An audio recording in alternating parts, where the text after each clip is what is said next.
Drama serial बस तेरा साथ होगी अगली किस्त में हम देखेंगे कि शाज़िया बेगम को शहरीन का बागी रवैया बिल्कुल भी पसंद नहीं आता, क्योंकि वो फ़हाम कुरैशी को लेकर अपने बाप से काफ़ी ज़्यादा बदतमीज़ी करती है।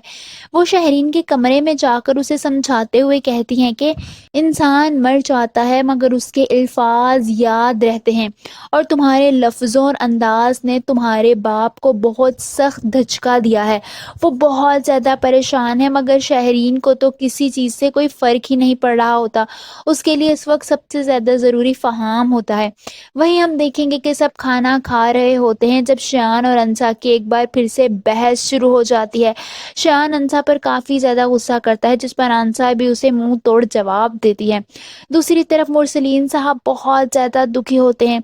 वो अपनी बीवी से कहते हैं कि पहले शान की हरकतें बर्दाश्त नहीं हो रही थी और अब शहरीन ये सब कुछ कर रही है।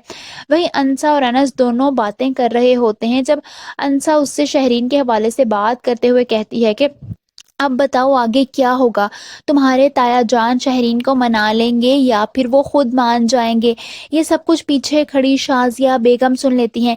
वो गुस्से से अंसा के पास आती हैं और कहती हैं कि मेरी बेटी के बारे में कोई भी तबसरा करने से पहले अपने गिरेबान में झांक लेना कि तुम यहाँ कैसे लाई गई हो।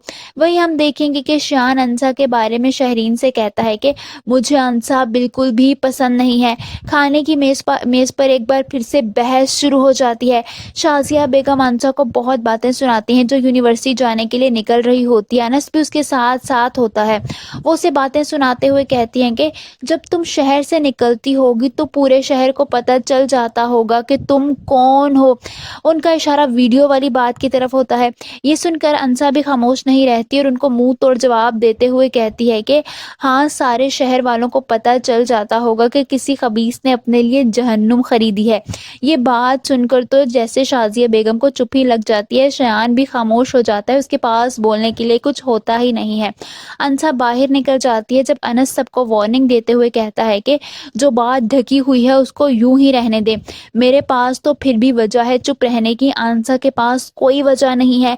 वो शयान को तबाह कर देगी। ये सबको सुनकर शाजिया बेगम एक पल को डर जाती हैं। आप सबको क्या लगता है कि आप दोबारा कभी वो वीडियो वाले मामले में अंसा से बहस करने की हिम्मत करेंगी? कमेंट्स में अपनी राय का इजहार ज़रूर कीजिए।